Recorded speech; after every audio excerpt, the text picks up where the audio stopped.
दर्शकों नमस्कार। पूरे प्रदेश छत्तीसगढ़ की राजधानी की हम बात कर रहे हैं और छत्तीसगढ़ की राजधानी में हम मौजूद हैं। अभी ये नगर निगम परिसर का गार्डन है, वहाँ पे मौजूद है। हमारे पीछे आप देख पा रहे हैं कुछ लोग हैं जिनके चेहरे जाने पहचाने हैं। ये लोग छत्तीसगढ़ के स्वास्थ्य विभाग की ओर से हैं। आप देख पा रहे हैं कि लगातार स्वास्थ्य विभाग के आंदोलन जारी है। नियमित कर्मचारियों का भी, अनियमित कर्मचारियों का भी आंदोलन जारी है। उनमें से स्वास्थ्य के क्षेत्र में एम्बुलेंस के पायलट और उनके टेक्नीशियन का एक बड़ा आंदोलन स्वरूप सामने आ रहा है, क्योंकि अभी जो ठेका प्रथा में जो छत्तीसगढ़ 108 जो संजीवनी गाड़ी है और 102 माहतारी जो वाहन है, इन वाहनों में जो काम करने वाले पायलट हैं और टेक्नीशियन हैं, उन लोगों को अब बाहर निकाला जा रहा है। क्योंकि जो नया ठेका हुआ है, सरकार छत्तीसगढ़ सरकार से नया ठेका जिन्होंने लिया है, उन्होंने इन्हें निकालने का एक नया षड्यंत्र रच डाला है।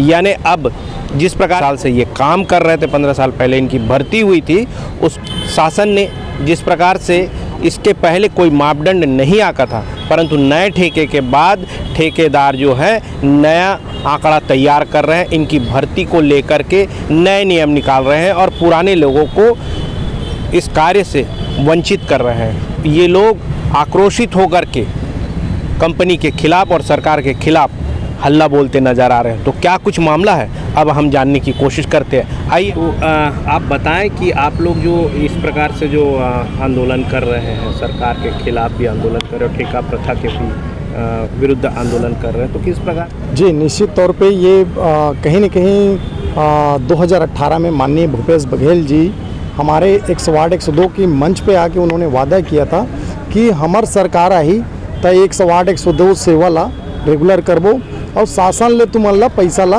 नकदी दिया जाही। लेकिन आज देखा जाए तो पिछले 5 साल से माननीय भूपेश बघेल जी की सरकार है और आज भी ठेके पे ठेका किया जा रहा है। तो ये कहीं न कहीं रमन सिंह की भी सरकार में हम लोगों ने प्रताड़ित और शोषित हुए और भूपेश बघेल की भी सरकार में शोषित और प्रताड़ित हो रहे हैं। तो आप लोग जो है कितने सालों से इस कार्य में और इसमें जुड़े हुए हैं, जो 108 के जो पायलटिंग है और टेक्नीशियन के रूप में जो? जी, इसमें हम लोग 2011 से 108 संजीवनी वाहन की यहाँ लॉन्च किया गया था प्रदेश में जीविका एमआरआई के द्वारा। उसके बाद 2013 में 102 महतारी एम्बुलेंस को यहाँ लॉन्च किया गया। तब से हम लोग यहाँ लगातार छत्तीसगढ़ की आम जनता को अपनी सेवाएं लगातार दे रहे हैं।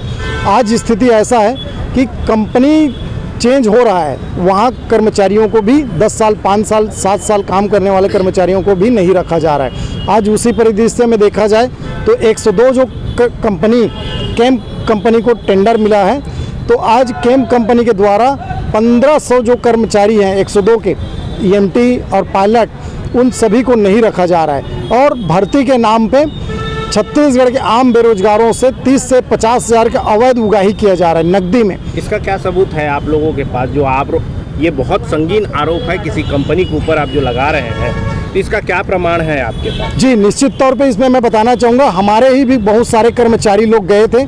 अभी हमारे बस्तर के साथी लोग गए थे, ढिमरापाल मेडिकल कॉलेज में कैम कंपनी के लोग वहाँ पे थे और इंडिविजुअल फ़ोन करके सभी को बुला के नकदी उनसे राशि लिया जा रहा है। जिसमें मेरे बस्तर के साथी ये लोकेश भाई हैं जो बस्तर संभाग के उपाध्यक्ष हैं, इन्होंने स्वयं जा कर के उस ढिमरापाल मेडिकल कॉलेज में जा कर के इन्होंने वहाँ की परिस्थितियों को देखा।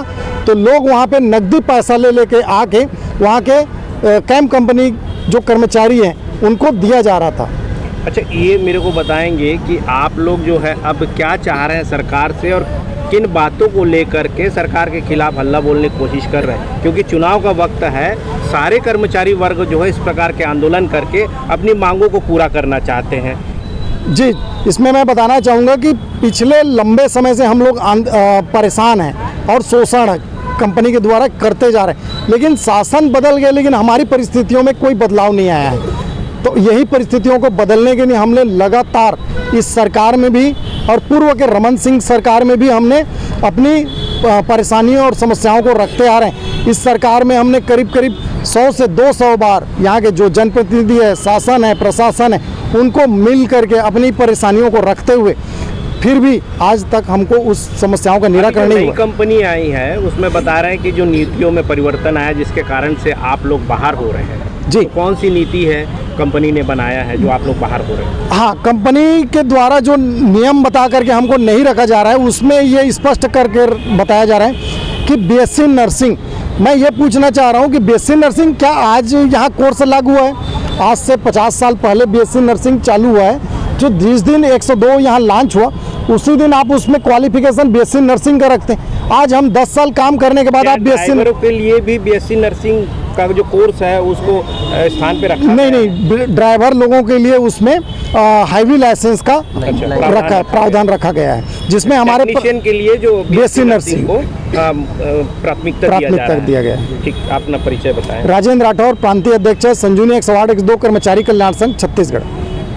ये आपके बारे में बता रहे थे कि आपके पास कोई ऐसा साक्ष्य है कि जी। जिससे जो मोटी रकम उगाही की जा रही है और वह जो नियमों को वो जी, एक सिरे मैं- से ताक में रखा जाए। मैं लोकेश कुमार बघेल, संभाग उपाध्यक्ष बस्तर संभाग से। मैं आपको अवगत करा दूं, आप लोगों को मैं अभी नहीं, घटनाक्रम को बताइए। जी, आप घटनाक्रम लोग जो के हुआ। समक्ष मैं बताना चाहूँगा कि उस भर्ती प्रक्रिया में गए हुए थे। हमारे भाई लोगों के पास कई कॉल रिकॉर्ड्स आए हुए हैं और मौखिक तौर पे भी बोला गया है कि सिक्योरिटी मनी देना अनिवार्य होगा, अन्यथा पुराने हो चाहे नए हो उनको उन कर्मचारियों को नहीं रखा सिक्योरिटी मनी जाएगा। देना अनिवार्य होगा। तो सिक्योरिटी मनी में क्या सिक्योरिटी दे रहे हैं? अब वो तो जॉब सिक्योरिटी दे रहे हैं या क्या दे रहे हैं? जी नहीं, जॉब सिक्योरिटी नहीं। वो सीधे तरीके से बोल नहीं सकते कि हमें पैसा दो और जॉब लो बोल के, क्योंकि ये एक प्रकार का कहा जाए तो कितना मांग अपराध रहे हैं? एक-एक है। व्यक्ति से? सर्वप्रथम तो कॉल के जरिए आया था 50,000 रुपये। उसके बाद हम जनप्रतिनिधियों के जरिए, जिला प्रशासन के जरिए निवेदन किए तो वो सिक्योरिटी मनी में धीरे धीरे घटोती होकर 30,000 में आके अटकी हुई है।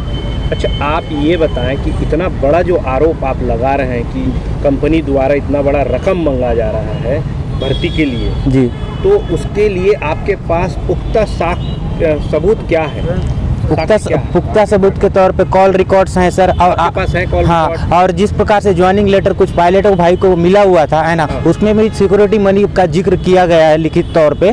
उसमें ये नहीं दर्शाया गया है कि इतनी सिक्योरिटी मनी लगेगी, लेकिन सिक्योरिटी मनी के नाम से दर्शाया गया है। तो सीधे तौर पे चाहे 10,000 हो या 5,000 हो, सिक्योरिटी मनी नाम को जिस प्रकार से दर्शा रही है तो कहीं ना कहीं वो पैसे ये की हो मांग सकता कर रही है। कंपनी का कुछ आउटपुट हो, सिक्योरिटी मनी एक लिमिट पे लिया जा सकता है, ऐसा प्रावधान भी हो सकता है। ऐसा कोई प्रावधान सर अब तक तो छत्तीसगढ़ सरकार में कोई कंपनी नहीं आई है कि सिक्योरिटी मनी नाम का रखे, है ना। अब ये कैंप जो अभी नई कंपनी आई हुई है वो रख रही है, ये सरासर न्याय है, गलत है। छत्तीसगढ़ और पूरे बस्तर वासियों के लिए जो 10 साल से कार्य कर रहे हैं, बड़े दुख की बात है। हम लोगों ने 10 साल कोरोना काल के तीनों कालों में हम लोग बढ़ चढ़ के हिस्सा लिया। हमारे साथ के स्वास्थ्य विभाग के सभी कर्मचारियों को सम्मान पूर्वक अवार्डों से नवाजा गया। आज हमें बेरोजगारी का हाथ लग रहा है, बड़े दुख की बात है सर। हमारे कई माता बहनें हैं जो शादी नहीं हुए हैं, जो शादी हुए हैं, कई माता बहनें हैं जो गर्भ से हैं। आने वाले समय में ऐसे बहुत सारी पीड़ाएं हैं जो मैं शब्दों से बयान नहीं कर सकता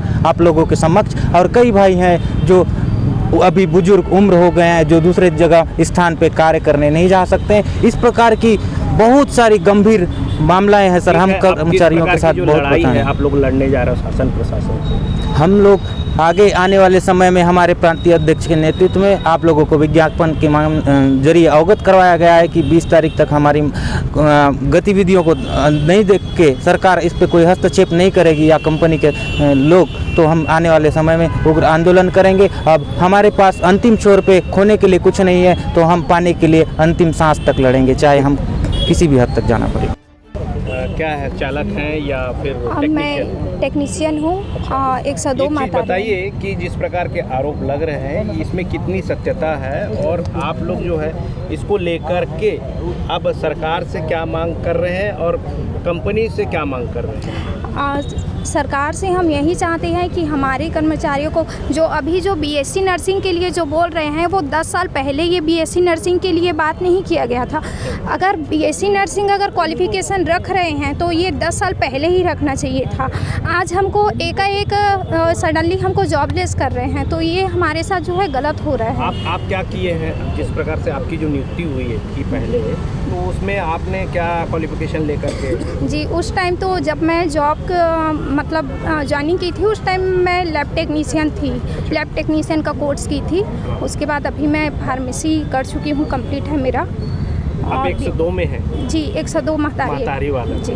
तो आप महसूस कर रही हैं कि जिस प्रकार के नए नियम निकल के आ रहे हैं, जी, ये जो नए, हाँ जी। तो आपका जो फ्यूचर आप कैसे देख पा रहे हैं इसको लेकर? फ्यूचर अब बीएससी नर्सिंग बोल रहे हैं, इसका मतलब तो हम लोग जॉबलेस ही हो गए हैं ना, कि हमको रखा ही नहीं जाएगा, हम सिर्फ बीएससी नर्सिंग को ही रखेंगे, ऐसा करके बोला जा रहा है। जो नई कंपनी कैंप ने जो टेंडर लिया है उसने, तो उसके हिसाब से हम बाहर हैं। तो ये हमारे साथ जो है वो गलत हो रहा है, तो इसके लिए गवर्नमेंट को ध्यान देना चाहिए, जो उन्होंने वादा किया है उनको पूरा करें। क्योंकि देखिए अब कुछ दिनों में आचार संहिता भी लगने वाला है, बात को समझिए। उसके बाद आंदोलन करना भी आपका बंद हो जाएगा, तो अपनी आवाज़ को सरकार तक कैसे पहुंचाएंगे? क्या योजना बनाए हैं आप लोगों ने? कोर्ट के माध्यम से।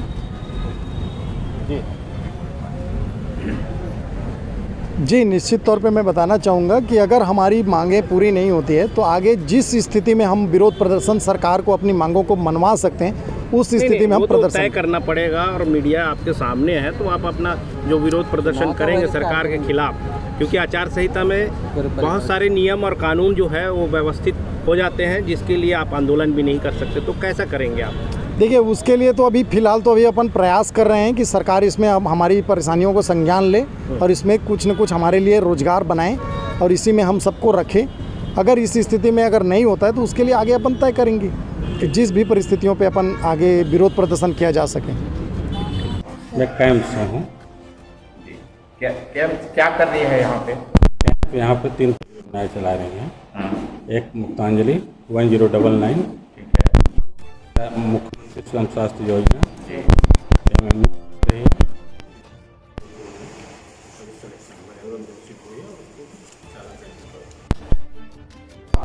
अभी जो कैंडिडेट आ रहे हैं उनसे सिक्योरिटी मनी जी कितना?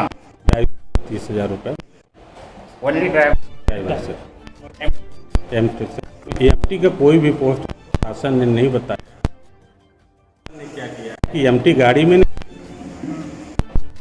रहेगा, हॉस्पिटल में रहेगा। अभी वो हमको जगह स्थान न बताने के कारण मैं सिर्फ उनका आवेदन ले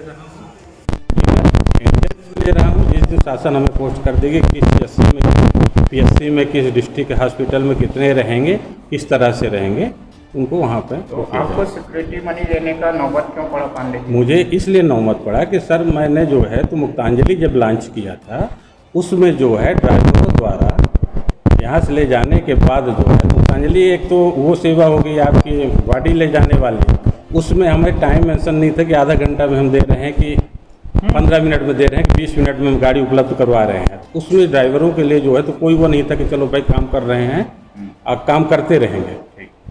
आधा घंटा 20 मिनट बाद भी पहुँचे तो उनको डांट के समझा के बुझा करके जो है तो उनको वो किया जा रहा।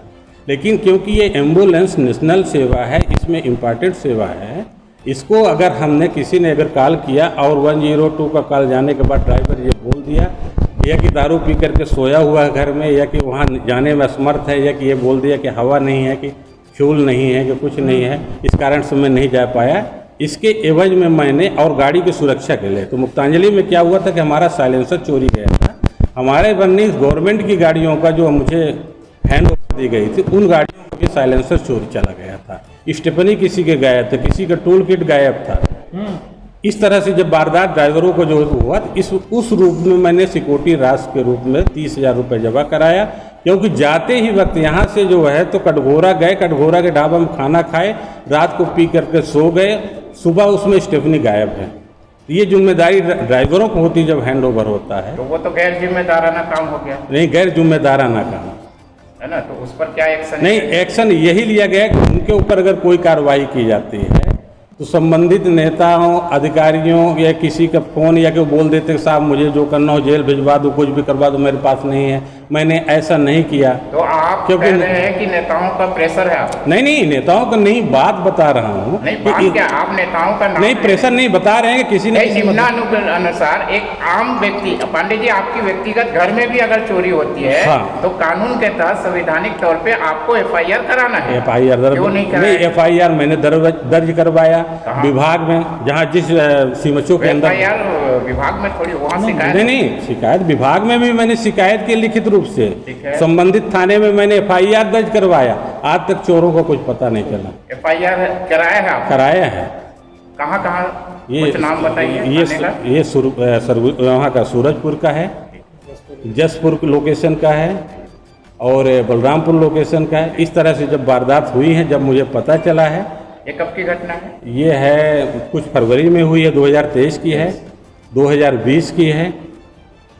इस तरह से जो है घटना है। तो आपने ड्राइवरों का पूरा आइडेंटिटी दिया होगा उनको? आइडेंटिटी लिए हैं, सब कुछ लिए हैं। पुलिस कार्रवाई नहीं करी? पुलिस कोई कार्रवाई नहीं, जब चोर मिला नहीं तो पुलिस ने कोई कार्रवाई नहीं की। सामान्य तौर पर जो है तो उन्होंने ले लिया है। पांडे जी, एक सवाल ये है कि शासन के पास आपने 30,000 जो मार्जिन मनी, सिक्योरिटी मनी को लेकर के आपने आवेदन वहाँ रखा है, अपना प्रस्ताव रखा है, तो शासन से जब आपको कोई वहाँ से जवाबी लेटर नहीं आया या लेने को नहीं कहा गया, तो फिर आप किस राइट के अनुसार ये 30,000 का मार्जिन मनी जो ले रहे हैं? देखिए, सबसे पहले तो मैं ये आपको बताना चाहता हूँ कि शासन ने मैंने शासन को कोई अप्लाई नहीं किया कि मैं 30,000 ले रहा हूँ। भर्ती कैंप कंपनी अपने नियमावली के अनुसार कर रही है। पहले पांडे जी आप बोल रहे हैं, सुनिए, पूरी बात तो सुन लीजिए। कैंप कंपनी अपने नियमानुसार कर रही है, जो नियमावली है उसके अनुसार कर रही है।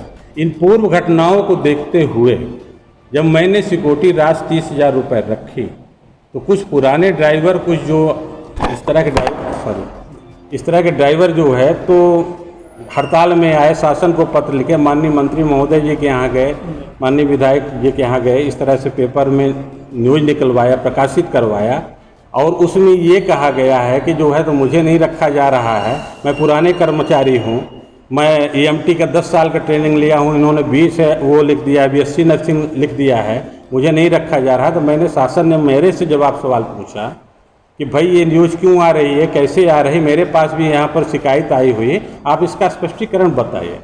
तो मैंने तब शासन को ये लिखा कि BSc नर्सिंग इसलिए रखा जा रहा है कि हमारी जो है, इस बार शासन की गाइडलाइन में है, जब हम टेंडर प्रक्रिया कर रहे थे तो उसमें ये अंकित किया गया था कि BSc नर्सिंग ही जो है EMT बन सकते हैं। जबकि मैंने प्रीबेड में शासन से ये भी कहा था कि BSc नर्सिंग छत्तीसगढ़ के अंदर जो है बहुत कम संख्या में है, इतनी पूर्ति हो सकती है कि नहीं हो सकती है, कहाँ से कैसे। तो आपसे पहले, जब आज आप नया फॉर्म ले रहे हैं, उससे पहले जो लोग वहाँ पे थे, क्या वो नर्सिंग वाले थे? तो नहीं थे। तब नियुक्ति, वो BSc वाले थे। तब सरकार का गाइडलाइन में उस समय RFP में नहीं था। उस समय RFP में BSc वाले भी थे, फार्मासिस्ट भी थे, नर्स भी थे। गाइडलाइन में वो था? नहीं था उस समय। इस बार जोड़ा गया। इस बार जोड़ा गया। शासन ने जोड़ा? आपने? शासन ने जोड़ा। मेरा तो कोई रोल नहीं होता, कंपनी का नहीं होता। 10 कंपनी आई थी जिसमें जो है तो आदमी टेंडर डालता है, जिसका वो बिलो रहता है उसको मिलता है। L1 घोषित हुआ। तो शासन जो है आपको पैसा कब कब किस किस मत से देती है, कैसे मिलता है? क्योंकि आपने पहला इन्वेस्टमेंट किया है, ऐसा आप कह रहे हैं। हाँ, मैं अभी इन्वेस्टमेंट कर रहा हूँ। अभी शासन ने मुझसे उसके एवज में परफॉर्मेंस गारंटी के रूप में 7.5 करोड़ रुपए जमा किया, BG के रूप में जमा कराई है कि अगर आपका प्रदर्शन अच्छा नहीं रहेगा, आपका टाइम टेबल अच्छा नहीं रहेगा, आप निर्धारित समय पे आप जो है तो काम नहीं कर पाएंगे, ये सिक्योरिटी राशि आपकी जमा हो जाएगी, लैप्स हो जाएगी। पांडे जी, आपके कंपनी के ऊपर आरोप है कुछ लोगों का कि आप लोग सिक्योरिटी मनी जो 30,000 रुपये ले रहे हैं उसका कोई राइट्स नहीं है, क्योंकि शासन से आपको कोई अनुमति नहीं मिली, पहला। दूसरा ये है कि 30,000 जो सिक्योरिटी मनी से भी अधिक मांगा जा रहा है टेबल के नीचे से। जी। इस पर आपका क्या कहना है? नहीं, टेबल के नीचे से कोई नहीं, स्पष्ट तौर पर 30,000 रुपये मांगा जा रहा है। और वो सिक्योरिटी रूप में, हमारे DD के रूप में लेना चाहता है इस चीज़ को, क्योंकि तो नगद ले रहे हैं। सुनिए, बिना बिल का। सुनिए, तो DD के रूप में लेना चाह रहे हैं, लेकिन मुझे समय कम है स्टार्ट करने का। मेरे भाई, पास ये बंदे जो दे रहे हैं पैसा, उनके पास क्या सबूत है कि सब उन्होंने 30,000 दिया? उनको सबसे पहले मैं उन्हीं उतनी समय जो है तो ऑफर लेटर देता हूँ कंपनी के सील सिक्का के अनुसार लेटर हेड में कि आपकी नियुक्ति हो नकद गई। लेने का अधिकार आपके पास है? नहीं, ये सब डीडी बनेगी साहब, कंपनी नहीं, वापस बनेगी करे। वो नहीं। कंपनी वापस, क्योंकि डीडी में क्या होता है कि अगर आज हम किसी बंदे को कह दें क्योंकि मैंने यहाँ पर भर्ती प्रक्रिया मात्र 10 दिन किया है, अब पूरा इतना बड़ा संभाग लोग नहीं आ पा रहे हैं, मैंने अपने जो है लोगों को संभाग में भी भेजा है, सरगुजा भी गए कितना हैं। परसेंट डीडी आया, कितना परसेंट नगद आया? नहीं, तो कुछ लोगों ने ही दिया है जो नहीं, पहले परसेंट इसलिए बोल नहीं, रहा हूं। परसेंटेज ये मान के चलिए कि 10-20% जो होगा डीडी होगा, बाकी सब नगद दिया। नगद है। नगद है। अनुमानित फॉर्म कितने आपने ले लिया है? अनुमानित हमारा सिलेक्शन जो है तो 200-250 हो चुके हैं। 250 हो चुका है, मतलब लाखों रुपए आप नगद ले चुके हैं। नहीं, लाखों रुपए ले चुके हैं साहब, लेकिन वो बता रहा हूँ ना कि उसको वापस करने सिक्योरिटी राशि, अगर ये सवाल आप उस दिन पूछे जिस दिन इनकी नियुक्ति हो जाएगी, सर्टिफिकेट हो जाएगी कि आपके पास क्या प्रमाण है। अच्छा, जो क्वालिफाइड नहीं होंगे उनका जो जमा पैसा कैसा करेंगे? नहीं, उनका पैसा नहीं ले वो ले ही नहीं रहे। एक तो ये हाईवी लाइसेंस वालों को ले रहे हैं, जो कमर्शियल व्हीकल चला रहे हैं उन्हीं को ले रहे हैं, जो बीएससी नर्सिंग के छात्र छात्रा आई हैं उनका आवेदन ही नहीं ले रहे हैं, कि जो अभी एएनएम किए हैं, जीएनएम किए हैं, उनको हम शुरू से ही मना कर रहे हैं कि भाई शासन की गाइडलाइन नहीं है, इसमें जो है तो कुछ नहीं रखा जाएगा। ये आपका परिचय? मैं विनोद पांडे, अभी फिलहाल जो है तो कैम कंपनी में मुक्तांजलि एम्बुलेंस का जो है तो ऑपरेशन मैनेजर। तो दर्शकों, जिस प्रकार से पूरे प्रदेश में कर्मचारियों की विडंबना दूर नहीं हो रही है, उस विडंबनाओं के बीच में ये एक जो स्वास्थ्य विभाग के और एक कर्मचारी हैं, इनकी विडंबनाएं भी अब बढ़ती जा रही है। तो दर्शकों, इनकी जो समस्याएं हैं कितनी जटिल हैं, मैंने वो तस्वीर दिखाया है कि एक जो युवती है जिसका पूरा भविष्य अभी सामने है, उसके भविष्य भी अंधकारमय दिख रहा है, क्योंकि कंपनी जो है नए नियमों को निकाल करके इन पर थोपने का काम कर रही है, और ये उस नियम में फिट न बैठने की वजह से वो बाहर की रास्ता देखते हुए नज़र आ रहे हैं। तो दर्शकों, इस प्रकार के राज्य का हाल है और राज्य के कर्मचारियों का हाल है। तो आने वाला भविष्य इनके लिए कौन सी सौगात लेके आएगी, या इनका भविष्य यूं ही अंधकार में रहेगा, इन तमाम सवालों को लेकर के सरकार के खिलाफ ये हल्ला बोलते नज़र आ रहे हैं। तो दर्शकों, इस प्रकार की खबरों के लिए हमारे साथ बने रहें, देखते रहिए खास खबर। मैं दीपक मजूमदार और आप देख रहे हैं हल्ला बोल न्यूज़। जय हिंद।